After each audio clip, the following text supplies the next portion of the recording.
உலகமெங்கும் பறந்து வாழ்ந்து கொண்டிருக்கும் அம்மினிய உறவுகளுக்கு இனிமையான இந்நேரத்து வணக்கங்கள். நம்மோடு மூத்த பத்திரிகையாளர் திரு பிரேம் அவர்கள் இணைந்திருக்கிறார். வணக்கம். வணக்கம் தாட்சாயணி. நிச்சயமாக.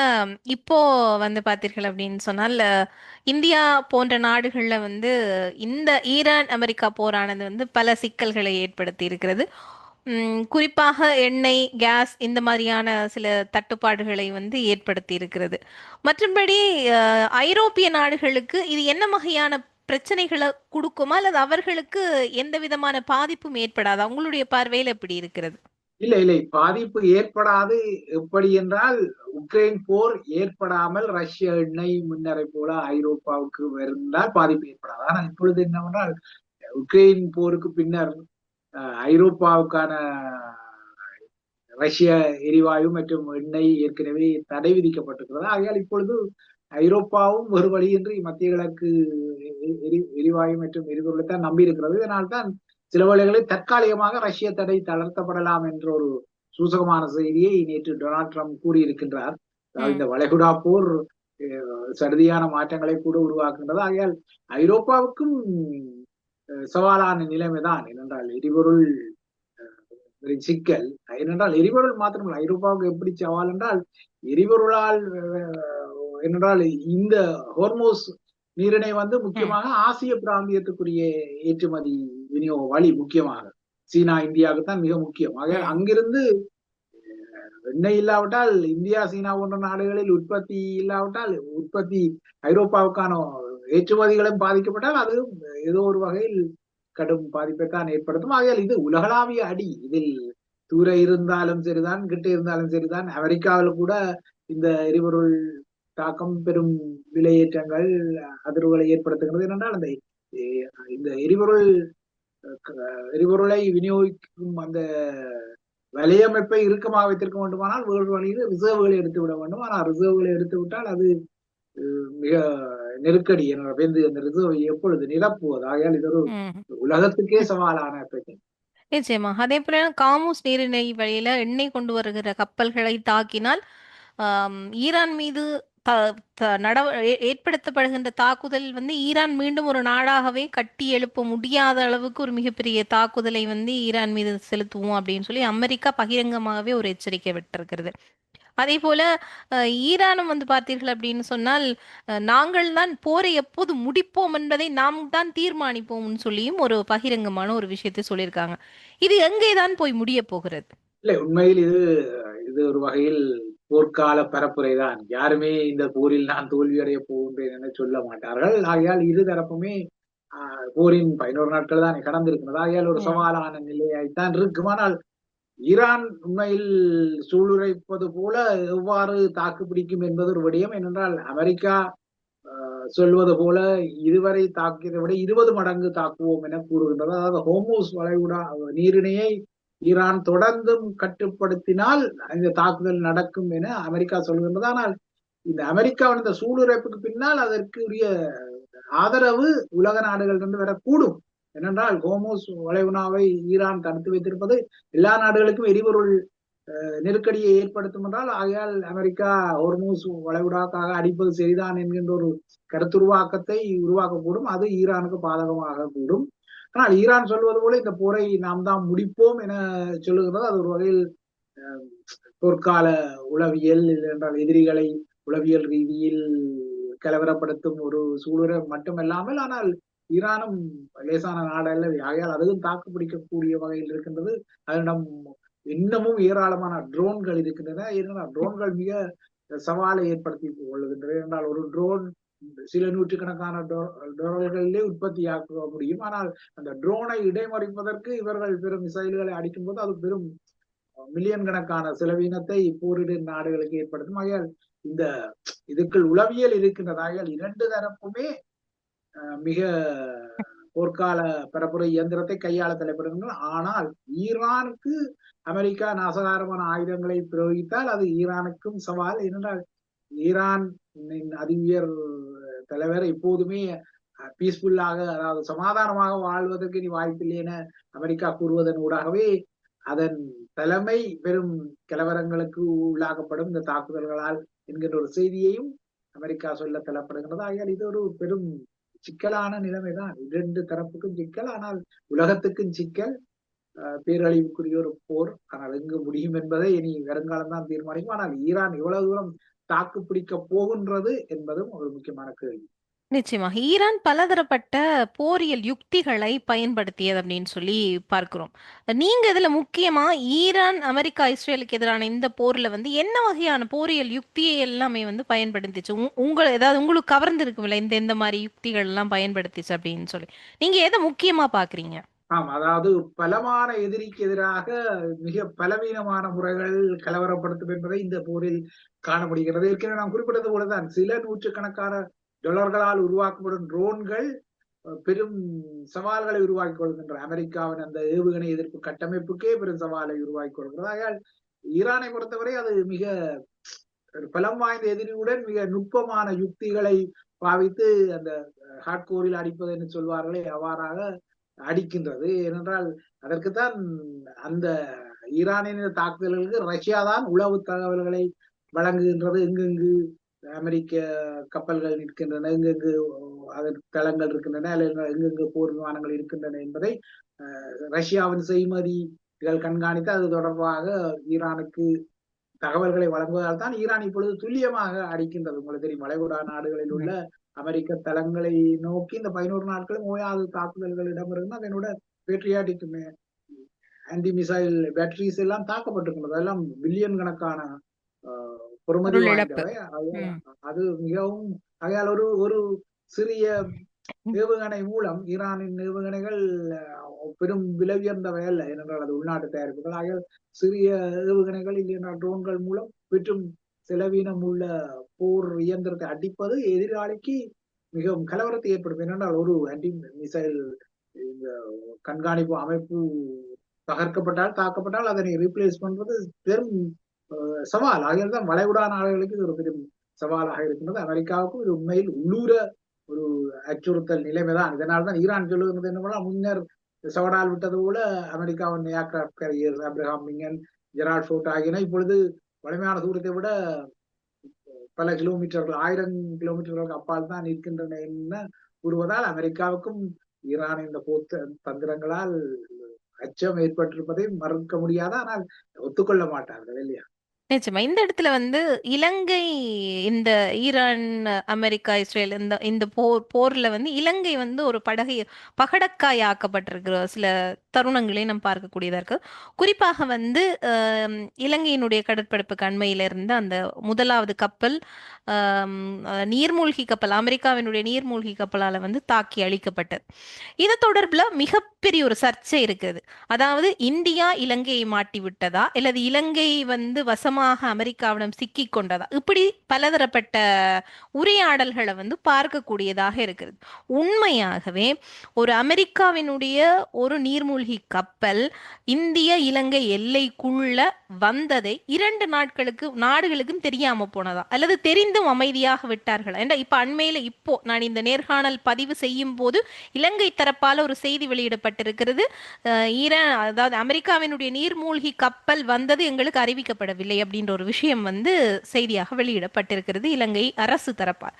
அப்படி இருக்கும்போது உண்மையாக என்னதான் நடந்தது? இல்ல, இது ஒரு அதிசயமான விடயம் இல்லை. ஏனென்றால் அமெரிக்க நீர்மூழ்கி சர்வதேச கடற்பரப்பில் சுற்றி திரிகிறது. அது உண்மையிலேயே அது அப்படி பயணத்தில் இருக்கும். ஆகையால் இந்தியாவுக்கு தெரியக்கூடும், ஆனால் ஸ்ரீலங்காவிடம் அதனை தெரிந்து கொள்ளும் அளவிற்கு தொழில்நுட்பம் இல்லை. ஏனென்றால் அமெரிக்க நீர்மூழ்கியானது எதிராளிகளின் கண்காணிப்பு வலையமைப்புகளையும் முடக்கும் இலத்திரனியல் சாதனங்களை கொண்டிருக்கிறது. அதாவது இந்த நீர்மொழி அநேகமாக சீஃபுல்ஃப் ரகம் இல்லை என்றால் வெர்ஜினியா கிளாஸ் ரகமாகத்தான் இருக்க முடியும். இந்த வெர்ஜினியா கிளாஸ் ரகம் தான் அதிகமாக பசிபிக் இந்தோ பசிபிக் கடற்பரப்பில் சுற்றி திரியும் ஒரு கலம். ஆனால் இந்த கலத்தில் உண்மையில் ஏனென்றால் அமெரிக்காவின் பசிபிக் கட்டளை மையமே சொல்லுகின்றது, இந்த ஈரானிய தேனா கப்பல் அடிக்கப்படுவதற்கு முன்னர் அதன் கண்காணிப்பு அமைப்புகளை நாம் முடக்கினோம் என. ஏனென்றால் அந்த அந்த கப்பல் கூட ட்ரோபிட்டோகளை எல்லாம் கொண்டிருக்கும் கப்பல், கண்காணிப்பு இருக்கக்கூடிய கப்பல், அது ஒரு போர்க்கப்பல் தானே. ஆகையால் ஆனால் அமெரிக்காவின் நீர்மூழ்கி கலங்கள் அதன் அந்த கப்பல்களின் இல்லையால் இலங்கை போன்ற கண்காணிப்பு அமைப்புகளை முடக்கும் தன்மை உங்களுக்கு தெரியும். அது மின்காந்த அலைகள் மூலம் முடக்கலாம், ஜாம் பண்ணுவது என்று கூறுவார்கள். அந்த சிஸ்டத்தை ஜாம் பண்ணலாம். அத்துடன் இது கட்டாயமாக தெரிய வேண்டியதில் இரண்டாவது இலங்கை கடற்பரப்புக்கு வெளியே, அதாவது எக்கனாமிக் ஜோன் எனப்படும் அந்த பொருளாதார கடற்பரப்பு ம். மண்டலத்துக்குள் தான் இந்த தாக்குதல் நடந்தது தவிர இலங்கையின் எல்லைக்குள் இல்லை, எல்லைக்குள் இல்லை. ஆனால் அதன் விளிம்பில் நடந்தது. ஆனால் இந்தியாவுக்கு தெரியும். ஆனால் இதில் இந்தியா மாட்டி விட்டதா என்பதெல்லாம் உண்மையில் அது சும்மா ஒரு பேச்சுக்காக சொல்லலாம். என்னென்றால் இந்தியா விருந்தாளிகளாக அழைத்தது உண்மை அப்ப இந்த கடற்படை விருந்தாளிகளாக பயிற்சி. அழைத்த ஒருவர் வந்து வெளியில் போய் இப்படி அடிபடுகிறார் அப்படின்னு சொன்னா ரெண்டு விஷயம் சொல்லப்படுகிறது. ஒன்று, மோடியினுடைய இஸ்ரேல் விஜயத்துக்கு 24 மணித்தியாலத்துக்குள்ள இந்த காமினியினுடைய தாக்குதல் நடக்கிறது. இரண்டாவது வந்து இந்த பசிபிக் கட்டளைப்பட தளபதி 2 நாள் விஜயமாக இலங்கை வந்திருக்கிறார் இந்த தாக்குதலுக்கு ஒரு ஒரு நாளுக்கு முன்னதாக. இந்த ரெண்டு விஷயமும் உலகத்திலே மிகப்பெரிய பேசு பொருளாக இருக்கு. இதை நீங்க எப்படி பாக்குறீங்க?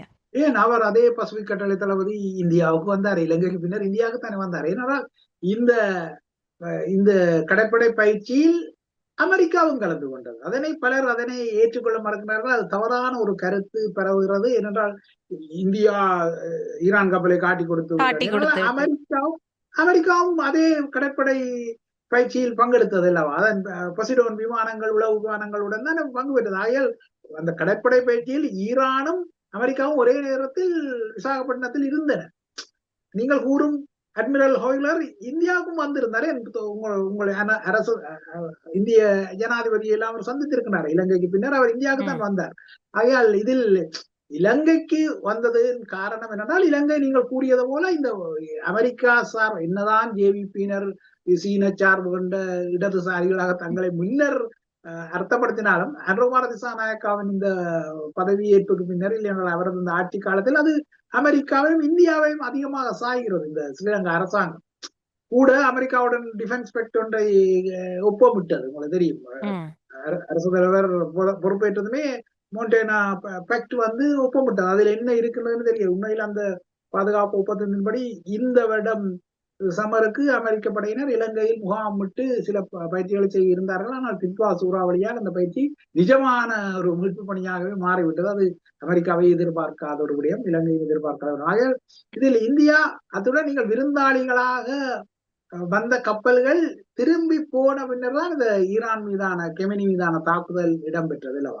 அந்த ம். கப்பல்கள் புறப்பட்டு விட்டன. புறப்பட்டார். அதுடன் இந்தியாவுக்காக நான் கதைப்பதில்லை. ஆனால் என்னவென்றால் இதை கதைச்சாலே எங்களது சமூக வலைத்தளங்கள் இது ஒரு பிரச்சனை.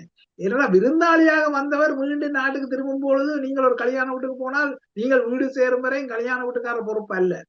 கல்யாண வீட்டில் இருந்து நடப்பதுதான் பொறுப்புடைய. விருந்தாளியாக வெளியேறும் எல்லா நாடுகளும் 53 நாடுகளுக்கும் இந்தியா பொறுப்பேற்க முடியாதல்ல. அனைவரும் வந்தார்கள், மீண்டும் திரும்பினார்கள், எல்லா கலங்களும் போனது. ஆனால் அது ஒரு போரிடும் தரப்பு என்றபடியால் ஈரான் கப்பல் மாட்டுப்பட்டது. ஏன் ஸ்ரீலங்காவின் போர்க்கப்பல்களும் சென்றன, திரும்பி விட்டன. பல நாடுகளின் 53 நாடுகள் அந்த பயிற்சியில் பங்கேற்றன. ஆனால் என்னவென்றால் இது ஈரான் இதனை எதிர்பார்க்கவில்லை. ஈரான் உண்மையிலே இப்படி அமெரிக்கா அடிக்கும் எண்ணத்தில் இந்த பயிற்சிக்கே வந்திருக்காது. என்றால் அது தனது போர்க்கப்பல்களை அங்கே வைத்திருமான ஈரானும் எதிர்பார்க்கவில்லை. அத்துடன் உண்மையில் போர் அதற்கிடையில் இந்த தாக்குதல் இடம்பெற்றிருந்தால், கெமேனி மீதான தாக்குதல் இடம்பெற்றிருந்தால் நிச்சயமாக ஈரானிய கப்பல்கள் இந்தியா விட்டு புறப்பட்டிருக்காது. இந்தியா ஈரானுக்கும் ஒரு நேச நாடாக அங்கு. ஆனா புறப்பட்ட பின்னர் தான் மீண்டும் இந்த சிக்கல் வந்தவுடன் கொச்சிக்கு ஒரு கப்பல் வந்தது. 2 கப்பல்கள் இலங்கை கடற்பரப்புகள் போகும் பொழுதுதான் ஒரு கப்பல் அடிக்கப்பட்டது, மற்ற கப்பல் தஞ்சம் கோரி இருக்கிறதாக. ஈரானை பொறுத்தவரை இது ஒரு துன்பியல், அநியாயமான இழப்புகள். ஆனால் அமெரிக்கா இதனை போர் விதி மீறலுக்கு தான் செய்திருக்கும். ஏனென்றால் ஈரானிய கப்பல் இந்திய பயிற்சிக்கு வந்த கப்பல், அது நிராயுதபாணியான கப்பல். ஆனால் இப்பொழுது அமெரிக்க பாதுகாப்பு அமைச்சர் சொல்லுகிறார் அது ஈரானிய கப்பல் எங்கிருந்தாலும் அது நிராயுதபாணியான கப்பல் அல்ல என. ஆனால் உண்மையில் அது ஒரு போர் எடுப்புக்குரிய கப்பல் அல்ல. அது பயிற்சிக்கு வந்தது. போர் எடுப்புக்குரிய கப்பல் இவ்வளவு மாலுமிகளுடன் வராது.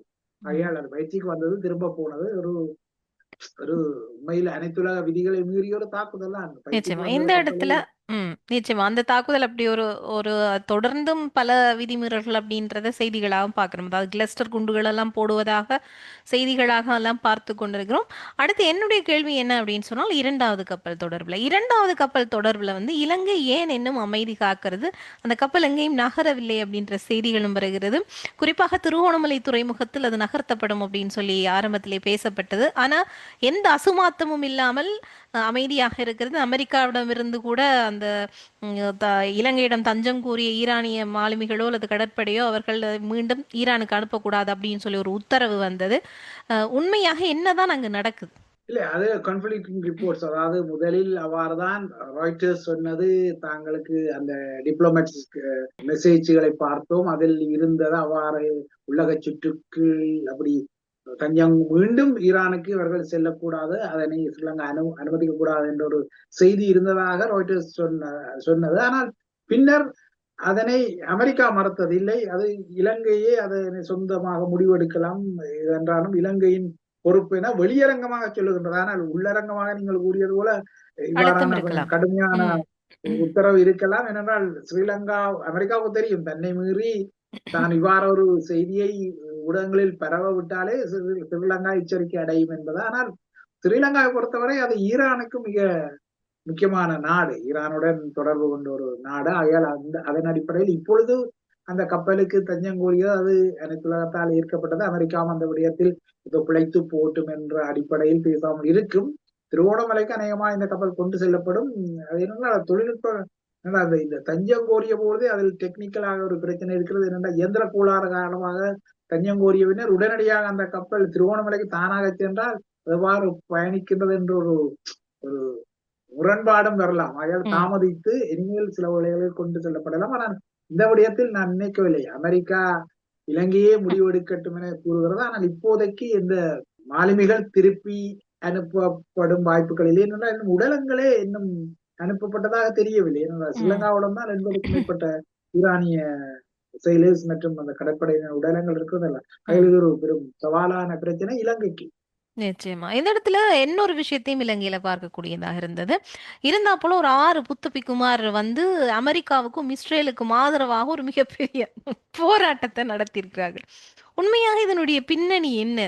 இலங்கை அரசாங்கம் நாங்க நடுநிலையா இருக்கிறோம் அப்படின்ற ஒரு விஷயத்த சொல்லுது. பிக்குமார் வந்து ஒரு 6 பேர் கொண்ட குழு வந்து அமெரிக்கா, இஸ்ரேல் கொடிகளை பிடித்துக் கொண்டு அவர்களுக்கு ஆதரவு நிலைப்பாட்டில் ஒரு போராட்டத்தை முன்னெடுக்கிறார்கள். உண்மையா இலங்கையில என்னதான் நடக்குது? இல்லை, இலங்கையை பொறுத்தவரை அது ஸ்ரீலங்கா சும்மா நடுநிலைமை என கூறுகிறது. உண்மையில் நடுநிலைமை என்று ஒன்றுமே இல்லை. உங்களுக்கு தெரியும் முந்தைய அணிசேரா அமைப்பு மாநாடு எல்லாம் இடம்பெற்றது. அதன் தலைவராக ஸ்ரீமாவும் இருந்தார். உண்மையில் அணிசேரா என்பது ஒன்றும் இல்லை. ஏதோ ஒரு அணியில் நீங்கள் இருப்பீர்கள். இவ்வளவு ஸ்ரீலங்கா நடுநிலைமை என கூறினாலும் அது உண்மையில் அமெரிக்கா இந்தியாவுக்கு சார்பாக இருக்கிறது. எல்லா பக்கமும் அது பாடுகின்றது. ஆனால் சில வேளைகள் இப்படியான பிரச்சனைகள் வரும்போதுதான் அது மாட்டிக்கொள்ளும்.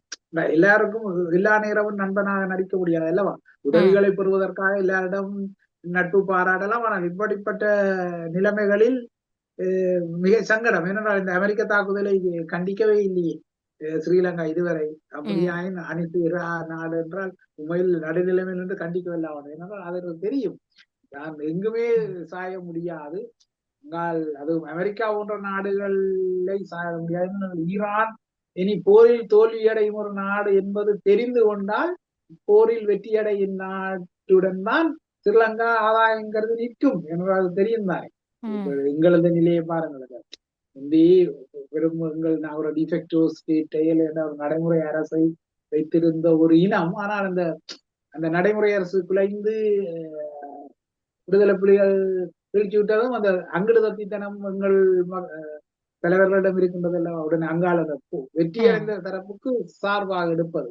கொள்கை ரீதியாக இருப்பவர்கள் அன்றும் இன்றும் ஒரே நிலைப்பாடாகத்தான் இருப்பார்கள், மற்றவர்கள் தாவுவார்கள். அதே மாதிரி ஸ்ரீலங்காவும் இந்த இதில் வெயிட் அண்ட் சீயாக பார்க்கிறது. அமெரிக்கா என்றால் யாரையுமே கண்டிக்க முடியாது. இது ஸ்ரீலங்காவுக்கு மாத்திரமல்ல, ஐரோப்பாவும் பாருங்கள். இப்பொழுது இந்த போரில் அமெரிக்காவின் கை ஓங்குவது என்று தெரிந்தவுடன் பிரித்தானியா உடனடியாக நாங்கள் கப்பலை அனுப்புகின்றோம் என்று தான் ட்ரம்ப் மிக எள்ளல் ம். செய்தார். இப்பொழுது எங்களுக்கு அந்த கப்பல் தேவையில்லை என்றால் நீங்கள் ஆரம்பத்திலேயே வந்திருக்கோம்.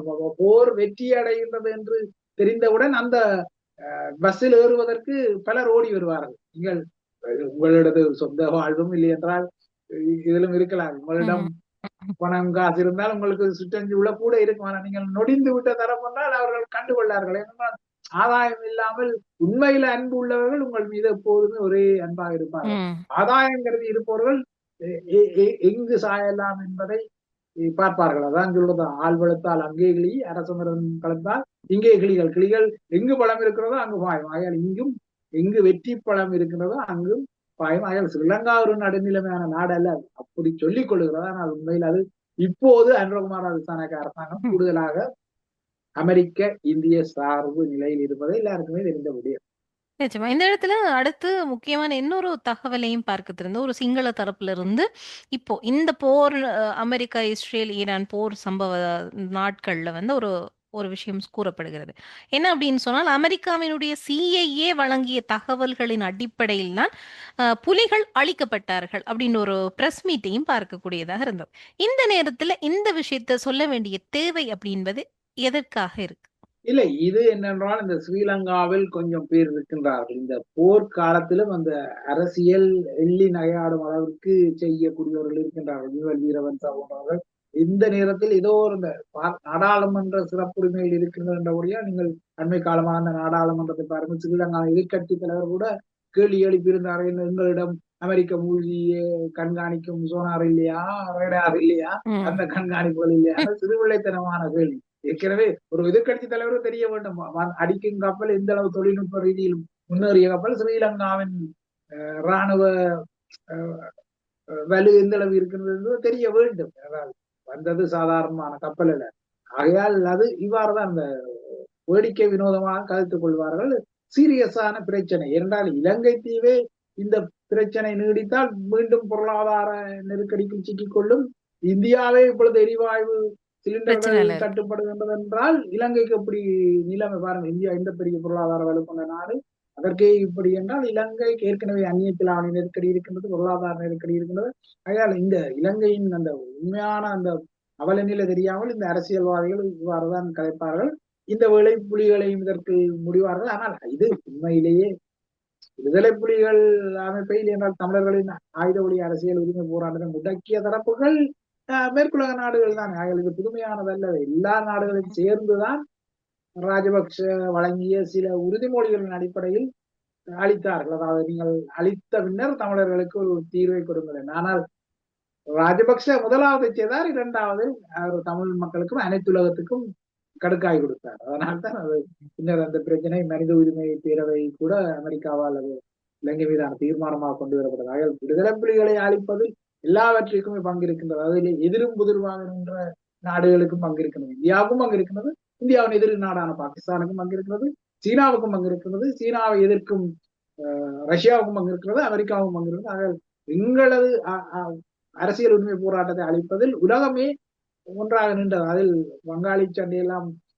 மறந்து ஸ்ரீலங்கா அதனை கிளவராக, அது ஜெயவர்தனாவின் ஒரு கருத்தியல், இரண்டு புலிகள் மோதும் பொழுது மலையில் நின்று வேடிக்கை பார்க்க வேண்டும் என அவர் சொல்லுவார். என்றால் நாங்கள் அதற்கு பங்கு பெற்றக்கூடாது, அடுத்தவனை கொண்டு அழித்து விட வேண்டும். அதனால்தானே இந்தோ ஸ்ரீலங்கா ஒப்பந்தத்தின் பின்னர் இந்திய ராணுவத்தை எவ்வாறு ஜெயவர்தனா புலிகளுடன் மோத விட்டார். அது கிளவர், அதாவது ம். நரித்தனம். அந்த நரித்தனத்துக்கு ராஜீவ்காந்தி போன்ற இளம் அரசியல்வாதிகள் பலியாகி கொண்டார். ஜெயவர்தனா மிக கிளவராக நடந்தார். அவர் இந்தியா, அவரே சொல்லுகிறாரு, பிரபாகரன் உடைவாளை ஸ்ரீகோத்தாவில் கட்டி தொங்க விடுவேன் என்று சொன்னதெல்லாம் நரித்தனம். ம். இந்தியாவை மோத விட்டு தான் தப்பித்துக் கொண்டார் இல்லையா. அது அப்பாறுதான் இந்த எப்பொழுதுமே ராஜதந்திர பூவோட அரசியல் தலைநிலவரங்கள் எப்பொழுதுமே ஒரு ஆட்டம், கேம். அது அதுல எவ்வாறு காய்கள் நகர்த்தப்படுகின்றதோ அது அதற்கு ஏற்பத்தான் அந்த நகர்வுகளும் இருக்கு. நிரந்தர நண்பர்கள், நிரந்தர எதிரிகள் இல்லை, நிரந்தர நலன்கள் மாத்திரமே எப்போதும் இருக்கும். அது எங்கும் விதம். நாம் அதை ஏற்கனவே அதை 2 வசனத்தையும் சொல்லுவோம். அரசியலில் நிரந்தர நண்பர்களும் இல்லை, நிரந்தர எதிரியும் இல்லை. எதிரிகளும் இல்லை. அந்த சொல்லுங்க. 3வது வசனத்தை சொல்லுவது இல்லை. ஆனால் அந்த 3வது வசனம் தான் அந்த கோர் சப்ஜெக்ட். நிரந்தர நண்பர்களும் இல்லை, நிரந்தர எதிர்களும் இல்லை, ஆனால் நிரந்தர நலன்கள் மட்டும் இருக்கும் என்பதுதான் பிரித்தானியாவின் புகழ்பெற்ற தத்துவ ஆசிரியரான முன்னாள் பிரதமர் சொன்னார். ஆனால் நாங்கள் 2ஐயும் சொல்லிவிட்டு அந்த 3வது மறந்து விடுகிறோம். நிரந்தர நலன்கள், நிரந்தர ம். நலன்கள் புலிகளை அழிப்பதன் மூலம் தனக்கு ஆதாயம் என்றால் அதனை செய்வார்கள். விடுதலை புலிகளை ஆதரிப்பதன் மூலம் தமக்கு ஒரு நலன் பெறும் என்றால் அதனையும் செய்வார்கள். ஆகையால் இந்த பூகோள அரசியல் ஆட்டத்தில் இதுதான் நடக்கும். நிறைவான என்னுடைய கேள்வி என்ன அப்படின்னு சொன்னா, இந்த ஈரானுடைய இரண்டாவது கப்பல் வந்ததும் பலரும் பலவாறாக பேசிக் கொண்டார்கள். குறிப்பாக வந்து அனுரகுமார திசுநாயக்காவை வந்துட்டு ஒரு மனிதநேயவாதி அப்படின்னு சொல்லி புகழ்ந்தார்கள். அண்மையில மகளிர் தினத்தினுடைய ஒரு பேச்சு, ஒரு ஒரு ஸ்பீச்லையும் வந்து அனுரகுமார திசுநாயக்கா அவர் மனிதநேயம் பத்தி, இலங்கையின் மனிதநேயம் பத்தி எல்லாம் பேசியிருந்தார். இதை பார்க்கிற போது உண்மையா சிரிப்பு வருதா அல்லது அழுக வருதா? இதை எப்படி எடுத்துக்கொள்றது? ஏன் ரோமால திசாநாயக்காவை அதை விடுங்கள். போர் மிக கொடூரமாக போரை நடத்தி அனைத்துலக நியமங்களை துச்சமென மதித்து ஐநாவையே இது ஐநாவையே தூஷித்த மஹிந்த ராஜபக்ஷ மனிதாபிமானம் குறித்து பேசினாரே. இந்த போரில் பெண்கள் குழந்தைகள் எல்லாம் கொல்லப்படுகின்றார்கள் என்று கூறினாரே. ஆகையால் இது அந்த சாத்தான் வேதம் ஓதுவது போல ஸ்ரீலங்கா அரசாங்கத்தில் உள்ளவர்கள் கூறிக்கொள்வார்கள். மனித உரிமை தான் வைத்தியனே முதலில் உன்னை குணமாக்கி கொள்ள ஒரு பழமொழி. முதல் வைத்தியன் தனக்கு வருத்தத்தை பார்க்கணும். தனது சொந்த நாட்டில் சொந்த குடிமக்களை மிக குரூரமாக குண்டு வீசி அழித்த பின்னர் நீங்கள் எங்கேயோ இருக்கிற ஈரானிய செயலுக்கு மனிதாபிமானம் காட்டுவது அது முரண்பாடு. ஆனால் ஈரானிய செயலுக்கு மனிதாபிமானம் காட்டத்தான் வேண்டும். போரில் பாதிக்கப்பட்ட எந்த தரப்புக்கும் மனிதாபிமானம் தேவை. ஆனால் அது சொந்த மக்களுக்கு ஸ்ரீலங்கா அரசாங்கம் காட்டவில்லை. ஒரு மக்கள் கூட்டம் அழிக்கப்பட்ட போது பாச்சோறு பொங்கி வெடி கொளுத்தி ஆரவாரப்பட்டு தமிழர்கள் மீதான போரை வெற்றி கொண்டாட்டமாக கொண்டாடியவர்கள் இப்பொழுது ஏவிபி உட்பட. ஆகையால் இப்பொழுது மனிதாபிமானம் பேசுவது அது அவர்கள் நினைக்கின்றார்கள் 16 வருடங்கள் கடந்து விட்டது, யாரும் தமிழர்கள் மறந்து விடுவார்கள். ஆனால் அந்த ரணம் இப்பொழுதும் இருக்கின்றது. நீங்கள் இப்பொழுது பேச்சு கொள்ளக்காக சொல்லிக் கொண்டாலும் இது ஒரு சாத்தான் வேதம் ஓதுவதை போலதான். அத்துடன் இது ரோமான திசாநாயக்கா செய்ததோ தனிப்பட்ட மனிதாபிமானம். ஐநாவின் கடல் சட்ட விதிகளின்படி அது செய்ய வேண்டும். கடலில் ஒரு நாடு உதவி கோரினால் நீங்கள் மீட்பு பணிகளை செய்ய வேண்டும். அதனால்தான் அமெரிக்காவும் அந்த மீட்பு பணிகளை குறை கூறவில்லை. ஏனென்றால் அது அது ஒரு அனைத்துலக நியமம். இப்பொழுது அமெரிக்கா இந்த கப்பலை அடித்தாலும் ஐநாவின் சட்டத்தின்படி அமெரிக்கா மீது வழக்கு தொடரலாம். ஆனால் அந்த வழக்கின் முடிவுகளை அமெரிக்கா ஏற்காது என்றாலும் அது வழக்கு தொடரலாம். என்றால் அவ்வாறு அடித்தது அனைத்துலக சட்ட விதிகளின்படி அனைத்துலக கடற்பரப்பில் ஒரு நிராயுதபாணியான கப்பலை அடித்தது பிழை என்பது அது வழக்கு தொடரலாம். ஆனால் பெரிய இடங்கள் அதனை கணக்கெடுக்க போவதில்லை. ரஷ்ய தலைவர் மீதும் இப்படியான இருக்கின்றது. ஆனால் அதை ரஷ்ய தலைவர் உலகம் எல்லாம் சுத்துகின்றார். ஆனால் சின்ன நாடு ஒரு ஆப்பிரிக்க நாட்டு தலைவர் போனா அப்படி துள்ளே போட்டு விடுவார். அதான் உலகம் எப்பொழுதுமே பலம் வாய்ந்தவனுக்கு ஒரு நீதி, பலம் இல்லாதவனுக்கு ஒரு நீதி. அது ஈழ விடுதலை போராட்டத்துக்கும் பொருந்தும், ஈரானுடைய மத்திய கிழக்கு பொருந்தும். நிச்சயமாக பல விஷயங்களை வந்து நாங்க இந்த நேரத்துல இலங்கை உலகம் சார்ந்த பல விஷயங்களை வந்து பேசியிருந்தோம். உங்களுடைய நேரத்தை இந்த காணொளிக்காக கொடுத்ததுக்கும் உங்களுக்கும் மிக்க நன்றி. நன்றி.